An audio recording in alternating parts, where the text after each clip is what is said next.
ನಾವು ಗೋಲ್ಡ್ ಸುರೇಶ್ಗೆ ಸಂಬಂಧಪಟ್ಟ ಹಾಗೆ ಮತ್ತೊಂದು ವರದಿ ಬರ್ತಾ ಇದೆ, ಆ ಸುದ್ದಿಯನ್ನು ಕೂಡ ಗಮನಿಸೋಣ.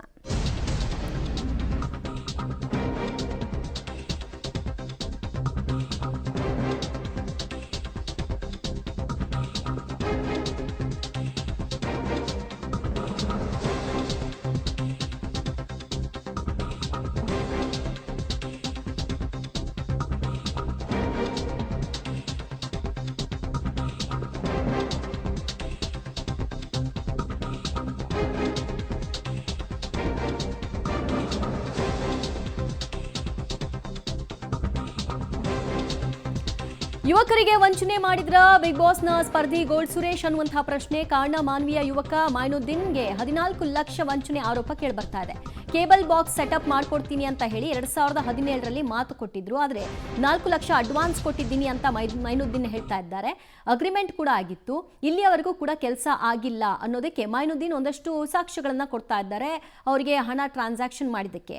ಇದಕ್ಕೆ ಗೋಲ್ಡ್ ಸುರೇಶ್ ಕೂಡ ಪ್ರತಿಕ್ರಿಯೆಯನ್ನ ಕೊಟ್ಟಿದ್ದು, ನಾನು ಆ ರೀತಿಯ ವಂಚನೆಯನ್ನ ಮಾಡಿಲ್ಲ ಅನ್ನುವಂತಹ ಸ್ಪಷ್ಟನೆಯನ್ನ ಕೊಡ್ತಾ ಇದ್ದಾರೆ. ಕೇಬಲ್ ಬಾಕ್ಸ್ ಸೆಟಪ್ ವಿಷಯವಾಗಿ ನಡೆದಿರುವಂತಹ ವ್ಯವಹಾರ ಇದು ಅನ್ನೋದನ್ನ ಮೈನುದ್ದೀನ್ ಹೇಳ್ತಾ ಇದ್ದಾರೆ. ಅದು 2017ರ ವಂಚನೆ ಕೇಸ್ ಈಗ ಬೆಳಕಿಗೆ ಬರ್ತಾ ಇದೆ. 14 ಲಕ್ಷ ವಂಚನೆ ಅಂತಿದ್ದಾರೆ, ಆದ್ರೆ 4 ಲಕ್ಷ ಅಡ್ವಾನ್ಸ್ ಅನ್ನ ಪಡೆದುಕೊಂಡಿದ್ರು ಅನ್ನುವಂತಹ ಆರೋಪವನ್ನು ಮಾಡ್ತಾ ಇದ್ದಾರೆ. ಗೋಲ್ಡ್ ಸುರೇಶ್ ಅವರಲ್ವಾ? ತಾವ್ಯಾರು? ನಾನು ವಿಜಯ್ ಮಾತಾಡ್ತಾ ಇದ್ದೆ, ಪಬ್ಲಿಕ್ ಟಿವಿ ರಿಪೋರ್ಟರ್ ರಾಯಚೂರಿಂದ. ಸರ್ ಹೇಳಿ ಸರ್. ಅದೇ ಮೈನುದ್ದೀನ್ ಅನ್ನೋರು ಏನೋ ಕಂಪ್ಲೇಂಟ್ ಇದು ಆರೋಪ ಮಾಡ್ತಾ ಇದಾರಲ್ಲ ನಿಮ್ ಮೇಲೆ, ಏನ್ ಸರ್ ಅದು? ಆರೋಪ ಇಷ್ಟು ವರ್ಷ ಮಾಡದೇ ಇರೋದು ಇವಾಗ ಯಾಕೆ ಬಂತೆ ಸರ್ ಆರೋಪ? 2017ರಲ್ಲಿ ನೀವು ಅಗ್ರಿಮೆಂಟ್ ಮಾಡ್ಕೊಂಡಿರೋದು? ಹ್ಞೂ ಸರ್, 2017ರಿಂದ 1 ವರ್ಷ ವ್ಯಾಲಿಡಿಟಿ ಅಗ್ರಿಮೆಂಟ್ ಸರ್. ಓಕೆ. 2018ಗೆ ಮಾಡ್ಬೇಕು ಸರ್ ಅವ್ರು ಮಾಡಂಗಿದ್ರೆ. ಹಾ, ಇಷ್ಟು ದಿವಸ ಯಾಕೆ, ಇಷ್ಟು ವರ್ಷ ಯಾಕೆ ಮಾಡಿಲ್ಲ ಸರ್? ಅದೇ ಅವ್ರು ಯಾಕೆ ಮಾಡ್ತಾ ಇದಾರೆ ಅಂತ ಈಗ ಆರೋಪ ನಿಮ್ ಮೇಲೆ? ಸರ್ ಅದ್ ನನಗೂ ಗೊತ್ತಿಲ್ಲ ಸರ್. ದುಡ್ಡಿನ ಇವಾಗ ಸುರೇಶ ಅವಾಗ ಏನು ಇರ್ಲಿಲ್ಲ, ಇವಾಗ ಸುರೇಶ್ ಅಂದ್ರೆ ಎಲ್ಲ ಇದೆ. ಎಷ್ಟಾಗತ್ತೆ ಅಷ್ಟು ಇಸ್ಕೊಳ್ಳೋಣ, ಎಷ್ಟಾಗತ್ತೆ ಅಷ್ಟು ದುಡ್ಡು ಇಸ್ಕೊಳಕ್ ಪ್ರಯತ್ನ ಪಡೋಣ ಅಂತ ಮಾಡ್ತಾ ಇರ್ಬೋದು ಸರ್. ಓಕೆ. ಈಗ 50,000 ರೂಪಾಯಿ ಏನೋ ಅವರು ಪರಿಚಯದವ್ರಿಗೆ ಬಸವರಾಜ್ ಅನ್ನೋರಿಗೆ ಹಾಕಿದ್ರಿ ನೀವು ಏಪ್ರಿಲ್ ಅಲ್ಲಿ ಅಂತ. ಸರ್ ಬಸವರಾಜ್ದು ನಂದು 1000 ವ್ಯವಹಾರ ಇದೆ ಸರ್. ಹಾ. ಬಸವರಾಜ್ ನಂದು ಇವತ್ತಿಂದಲ್ಲ ಸರ್ ಪರಿಚಯ. ಬಸವರಾಜ್ ತುಂಬಾ ಹಳೆ ಸ್ನೇಹಿತ. ಬಸವರಾಜ್ಗೂ ನನಗೂ ತುಂಬಾ ವ್ಯವಹಾರಗಳಿದೆ ಸರ್.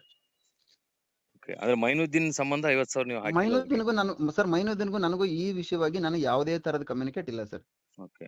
ಅವ್ರು ಹೆಂಗ್ ನಿಮಗೆ ಮೈನುದ್ದೀನ್ ಪರಿಚಯ ಆಗಿದ್ದಂಗೆ? ಏನ್ ನನಗೆ ಬಸವರಾಜ್ ಪರಿಚಯ ಮಾಡಿಸಿದ್ದೆ ಸರ್ ಆಕ್ಚುಲಿ ನನಗೆ. ಹಾ. ಬಸವರಾಜ್ ಎಲ್ಲಿ ಅವರು? ಬಸವರಾಜ್ ಅಲ್ಲೇ ರಾಯಚೂರು ಸರ್ ಅವರು. ಅದೇ ಅಲ್ಲ, ಏನ್ ಬಿಸ್ನೆಸ್, ಏನು ವ್ಯವಹಾರ ಸರ್ ನಿಮ್ದು ಮೈನುದ್ದೀನ್ದು? ಸರ್ ಮೈನುದ್ದೀನ್ ನಮ್ದು ಏನಿಲ್ಲ ಸರ್. ಅವ್ರು ಯಾವ ಸರ್? ಮೈನುದ್ದೀನ್ ಅಂತ ಸರ್. ಹಾ. ಹಾ. ಅದೇ ಏನು ಕೇಬಲ್? ನಾನು ಆಕ್ಚುಲಿ ನಂದು ಇಂಟೀರಿಯರ್ ಬಿಸ್ನೆಸ್. ನಾನು ಇಂಟೀರಿಯರ್ ಮಾಡ್ತೀನಿ, ಚಾನಲ್ ಸೆಟಪ್ ಮಾಡ್ತೀನಿ. ಕರ್ನಾಟಕದಲ್ಲಿ ಸುಮಾರು ಚಾನಲ್ ಮಾಡಿದೀನಿ, ಒಂದಲ್ಲ ಎರಡಲ್ಲ. ಅದ್ರಲ್ಲಿ ಒಂದು ಬಂದಿತ್ತು, ಅದನ್ನೊಂದು ಮಾಡಿದೀನಿ ನಾನು. ಕಾಂಟ್ಯಾಕ್ಟ್ ಬಸವರಾಜ್ ನನಗೆ ಬಂದಿತ್ತು ಅಷ್ಟೇ. ಈಗ ಅದೇನೋ ಲೊಕೇಶನ್ ಹಾಕಿದ್ರಂತೆ, ಆ ಲೊಕೇಶನ್ ಬನ್ನಿ ಬಾಕಿ ದುಡ್ಡು. ಸರ್ ನಾನು ಯಾರಿಗೂ ಮಾತಾಡಿಲ್ಲ ಸರ್. ನೋಡಿ ಸರ್, ನಾನು ನಿಮ್ಮನ್ನ ಭೇಟಿ ಆಗ್ಬೇಕು, ಬರ್ಬೇಕು, ಮಾತಾಡ್ಬೇಕು, ನಮ್ಗೆ ಇನ್ನ ದುಡ್ಡು ಬರ್ಬೇಕು. ಆಯ್ತಪ್ಪ ಬಾ, ನಾನು ಇಲ್ಲಿ ಇದೀನಿ ಮುಂಬೈಲಿ, ಏನ್ ಬಂದ್ ಮಾಡಂಗಿದ್ರೆ ಮಾತಾಡಂಗಿದ್ರೆ ಮಾತಾಡು ಅಂತ ಹೇಳಿದೆ ನಾನು ಅಷ್ಟೇ. 1000 ಜನ ನಾನು ಬರ್ತೀನಿ ಅಂತ ಭೇಟಿ ಆಗ್ಬೇಕಂತ ಹೇಳ್ತಾರೆ ಸರ್. ಇವಾಗ ಭೇಟಿ ಆಗಲ್ಲ ಅನ್ನಕ್ಕೆ ಹೇಳಕ್ಕಾಗತ್ತ ಸರ್? ನಾನು ಭೇಟಿ ಆಗ್ಲೇಬೇಕಲ್ವ ಸರ್ ಎಲ್ರು? ಸರ್ ಬರಂಗಿದ್ರೆ ಅವರು ಇಷ್ಟು ದಿನ ಅವಶ್ಯಕತೆ ಇರ್ಲಿಲ್ಲ ಕಾಯಕ್ಕೆ ಅಲ್ವಾ? ಬರ್ಬೇಕಾಗಿತ್ತಲ್ವಾ ಮೊದ್ಲೇ? ಎಷ್ಟು ಡಿಲೇ ಮಾಡಿದ್ರು? ಅದೇ 7 ಲಕ್ಷ ಏನೋ ಕೊಟ್ಟಿದ್ರು, ಅದ್ರಲ್ಲಿ 4 ಲಕ್ಷ ಮಾತ್ರ ಏನೋ 4 ಲಕ್ಷ ಬಾಕಿ ಇದೆ ಕೊಡೋದು ಅಂತ ಹೇಳ್ತಾ ಇದಾರೆ ಅವರು. ಸರ್ ನಾನು ಅವ್ರ ದುಡ್ಡು ಕೊಟ್ಟಿದ್ದಕ್ಕೆ ನಾನು ಚಾನಲ್ ಮಾಡಿದೀನಿ ಸರ್. ಇವತ್ತು ಅವ್ರು ರನ್ ಮಾಡ್ತಾ ಇದಾರೆ ಸರ್. ಸ್ವಲ್ಪ ಆಮೇಲೆ ಏನಾಯ್ತು, ಅವ್ರಿಗೆ ನಮ್ಗೆ ವ್ಯವಹಾರ ಯಾಕೋ ಇಷ್ಟ ಆಗ್ಲಿಲ್ಲ ನಮ್ಗೆ. ಅವರು ಹೇಳಿದ ಟೈಮ್ಗೆ ದುಡ್ಡು ಕೊಡ್ತಾ ಇರ್ಲಿಲ್ಲ. ಹೇಳಿದ ಟೈಮ್ ನಾವ್ ಏನ್ ಕೆಲಸ ಮಾಡ್ತೀವಿ ಅದನ್ನ ಮಾಡ್ತಾ ಇದ್ವಿ. ನಾವು ಮೆಟೀರಿಯಲ್ ಎಲ್ಲ ಕೊಟ್ಟರು ಕೂಡ ಅವ್ರು ಅದನ್ನ ಅಲ್ಲಿ ಸಪೋರ್ಟ್ ಮಾಡ್ತಾ ಇರ್ಲಿಲ್ಲ ನಮ್ಗೆ. ಅದಕ್ಕೆ ನಾವ್ ಹೇಳಿದ್ವಿ, ಬೇಡಪ್ಪ ನಿಮ್ ದುಡ್ಡು ನೀವು ವಾಪಸ್ ತಗೊಂಡ್ಬಿಟ್ರೆ ನಾವ್ ಎಷ್ಟು ಕೆಲಸ ಮಾಡಿದ್ರೆ ಅಷ್ಟು ದುಡ್ಡು ಮೈನಸ್ ಮಾಡ್ಕೊಂಡು ನೀವು ಕೊಟ್ಟರು ಅಮೌಂಟ್ ನಿಮ್ಗೆ ರಿಫಂಡ್ ಮಾಡ್ತೀವಿ ಅಂತ ಬಿಟ್ಟು ಇಮಿಡಿಯೇಟ್ ನಾನು ದುಡ್ಡು ವಾಪಸ್ ಕೊಟ್ಬಿಡ್ತೀನಿ. ಕ್ಯಾಶ್ ಅಲ್ಲೂ ಕೊಟ್ಬಿಟ್ಟಿದ್ದೀನಿ ನಾನು. ಹೌದಾ? ಅವತ್ತೇ ಮುಗ್ದೋಗಿದೆ ಸರ್ ಅದು. ಸರ್ ಅವತ್ತೇ ಮುಗ್ದೋಗಿದೆ ಸರ್ ಅದು. ಎಷ್ಟು ರಿಟರ್ನ್ ಮಾಡಿದ್ರಂತಲ್ಲ, ಎಷ್ಟು ರಿಟರ್ನ್ ಮಾಡಿದ್ರು? ಸರ್ ನಾನು ಆಲ್ಮೋಸ್ಟ್ ಆಲ್ ಅಕೌಂಟ್ ಏನೋ ಕೊಟ್ಟಿದ್ದೀನಿ ಸರ್. ಎಷ್ಟು 1.5 ಲಕ್ಷ ಏನೋ ಮೇಲೆ ಅಕೌಂಟ್ಗೆ ಕೊಟ್ಟಿದ್ದೀನಿ. ಈಗ ಮುಂದೆ ಏನ್ ಮಾಡ್ಬೇಕು ಅಂತಿದ್ರಿ ಈಗ? ಸರ್ ನಾನು ಲೀಗಲ್ ಹೋಗ್ತಾ ಇದ್ದೀನಿ ಸರ್. ಹಾ ಸರ್. ಓಕೆ. ಅಂದ್ರೆ ಯಾವ ತರ? ನಂದು ಏನ್ ಪ್ರೋಸೆಸ್ ಇದೆ ನಾನು ಹೋಗ್ತೀನಿ ಸರ್. Okay okay. ಹಾ ಸರ್. ಸರಿ. ಓಕೆ. ಈಗ ಎಲ್ಲಿ ಪ್ರೆಸೆಂಟ್ ಎಲ್ಲಿದ್ದೀರಿ ಈಗ? ಸರ್ ಪ್ರೆಸೆಂಟ್ ಮುಂಬೈಲಿ ಇದ್ದೀನಿ ಸರ್. ಬೆಂಗಳೂರಿಗೆ ಹೋಗ್ತಾ ಇದ್ದೀನಿ ಸರ್ ನಾನು. Okay okay. ಅಂದ್ರೆ ಇವತ್ತು ನಾಳೆ ಬರ್ತೀರಾ? ಇವತ್ತೇ ಬರ್ತೀರಾ ಬೆಂಗಳೂರಿಗೆ? ನಾನು ಇವತ್ತು ಬರ್ತೀನಿ ಸರ್ ಬೆಂಗಳೂರಿಗೆ. Okay okay. ಸುರೇಶ್ ಅವರು ಮೈನುದ್ದೀನ್ ಯಾರು ಅಂತ ಗೊತ್ತಿಲ್ಲ ಅಂತ ಹೇಳ್ತಿಲ್ಲ, ಅವರ ಪರಿಚಯ ಇದೆ, ಅವರ ಜೊತೆಗೆ ವ್ಯವಹಾರ ಆಗಿದ್ದು ಹೌದು. ಅದಕ್ಕೆ ತಕ್ಕ ಹಾಗೆ ನಾನು ಕೂಡ ಕೆಲಸ ಮಾಡಿಕೊಟ್ಟಿದ್ದೀನಿ.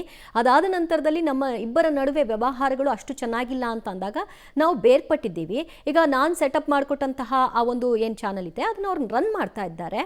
ಈಗ 2017ರಲ್ಲಿ ಆಗಿದ್ದಂತಹ ಅಗ್ರಿಮೆಂಟ್ ಏನಿತ್ತು ಅದಕ್ಕೆ 1 ವರ್ಷ ಅಥವಾ 2 ವರ್ಷಗಳ ಅವಧಿಯೊಳಗೆ ಅವ್ರು ಪ್ರಶ್ನೆ ಮಾಡಬೇಕಿತ್ತು. ಇಷ್ಟು ತಡವಾಗಿ ಮಾಡ್ತಿರೋದ್ರ ಉದ್ದೇಶ ಏನು? ಹೆಚ್ಚಿನ ಹಣವನ್ನು ಪೀಕುವಂತಹ ಸಲುವಾಗಿ ಈ ಆರೋಪ ಮಾಡ್ತಿರಬಹುದು. ನಾನು ಕಾನೂನಾತ್ಮಕ ಹೋರಾಟ ಮಾಡ್ತೀನಿ ಅಂತ ಸುರೇಶ್ ಹೇಳ್ತಿದ್ದಾರೆ. ಸುರೇಶ್ ಅನ್ನೋರು ಈಗೇನು ಗುಡ್ ಸುರೇಶ್ ಇದ್ದಾರಲ್ಲ, ಅವರು ಚಾನಲ್ ಮಾಡಕ್ಕೆ ಬಂದರು. ನಮ್ಮದು ಎಲ್ಲ ಪ್ರಾಜೆಕ್ಟು ಸ್ಟುಡಿಯೋ ಇನ್ಸ್ಟಾಲ್ ಮಾಡ್ತೀನಿ ಅಂದರು. ಸ್ಟುಡಿಯೋ, ಕ್ಯಾಮ್ರಾ, ಸಾಫ್ಟ್ವೇರ್ಸ್, ಸಿಸ್ಟಮ್ ಇವೆಲ್ಲ ಮಾಡಿಕೊಡ್ತೀನಿ ಅಂತಲೂ ಟೋಟಲ್ 6 ಡಿಸ್ಟಿಕ್ಗೆ ನಮ್ಮ ಚಾನಲ್ ರೀಚ್ ಆಗಬೇಕು ಅನ್ನೋದೊಂದು ಪ್ಲಾನಲ್ಲಿ ಇತ್ತು ರೀ. 17 ಲಕ್ಷ ಟೋಟಲ್ 14 ಲಕ್ಷಕ್ಕೂ ಪ್ರಾಜೆಕ್ಟ್ ಮಾತಾಡಿದ್ದು. ಅದ್ರಾಗ 7.5 ಲಕ್ಷ ಅವ್ರಿಗೆ ನಾನು ಅಕೌಂಟಿಗೆ ಹಾಕಿದ್ದೀನಿ ಸರ್. 11,50,000 ಈ ಥರ ಹಾಕಿದ್ದೀನಿ ರೀ ಅಮೌಂಟು. ಆದರೆ ಇವತ್ತು ಅವ್ರು ಏನು ವರ್ಕ್ ಮಾಡಿಲ್ಲ, ಇದೆಲ್ಲ ವರ್ಕ್ ಮಾಡ್ಲಾರ್ದಂಗೆ ಅಂದರೆ ಕಣ್ಮರೆ ಆಗಿದ್ದಾರೆ. ಮೊನ್ನೆ ಬಿಗ್ ಬಾಸ್ ಬಂದಾಗಲಿಂದ ನನಗೆ ಗೊತ್ತಾಗಿದ್ದು ಏ ರೀತಿ ಅಂದರೆ ಇವ್ರು ಬಿಗ್ ಬಾಸ್ ಬಂದಿದ್ದಾರಲ್ಲ, ಸ್ಕ್ರೀನ್ ಶಾಟ್ ಹೊಡೆದು ನನ್ನ ಫ್ರೆಂಡು ಯಾರ ಮುಖಾಂತರ ಪರಿಚಯ ಆಗಿದ್ದಲ್ಲ ಅವ್ರಿಗೆ ಹಾಕಿದ್ದೆ, ಹೌದು ಇವನೇ ಅಂತೇಳಿದ್ರು. ಆದರೆ ಅಮೌಂಟು ಇವತ್ತು ಮೊನ್ನೆ 50,000 ರೂಪಾಯಿ ಹಾಕಿದ್ದಾರೆ ಅವ್ರಿಗೆಲ್ಲ. ನೋಡಿರಿ ಬ್ಯಾಂಕ್ ಇದು ಅಗ್ರಿಮೆಂಟ್ ಕಾಪಿ ಇವೆಲ್ಲ ಹಾಕಿದ್ದಕ್ಕೆ ಅವ್ರದ್ದು ಸತ್ಯ ಆದ ಅಂತೇಳಿ 50,000 ರೂಪಾಯಿ ಹಾಕಿದ್ದಾರೆ. ಈಗ ಇನ್ನೂ ಉಳಿದ ಅಮೌಂಟು ಈಗ ನಾನು ಬೆಂಗಳೂರಲ್ಲಿ ಬಾಂಬೆಯಲ್ಲಿದ್ದೀನಿ ಅಂತ ಹೇಳ್ತಿದ್ದಾರೆ, ಲೊಕೇಶನ್ ಹಾಕ್ತಾ ಇದ್ದಾರೆ. ಅವ್ನು ನೀನು ಬಸ್ಸನ್ನ ಕರ್ಕೊಂಡು ಬಾ ಅಂತ ಹೇಳ್ತಿದ್ದಾರೆ. ಬಟ್ ಇದು ಹೇಳ್ತಿರೋದು ಉದ್ದೇಶ ಏನಾದ್ರು ಕೊಡೋಕ್ಕಾಗ್ತಾ ಇಲ್ಲ, ಏನಿಲ್ಲ ಅಂತ ಹೇಳ್ತಾ ಇಲ್ಲ, ಟೈಮ್ ಬೇಕಂತ ಹೇಳ್ತಿದ್ದಾರೆ. ನನಗೆ ಆಗಿರೋ ಯಾರಿಗೆ ಆಗೋದು ಬೇಡ. ನಮಗೇನು ಅದೇನು ಗೋಲ್ಡ್ ಸುರೇಶ್ ಅವರು ಗೋಲ್ಡ್ ಹಾಕ್ಕೊಂಡಿರೋ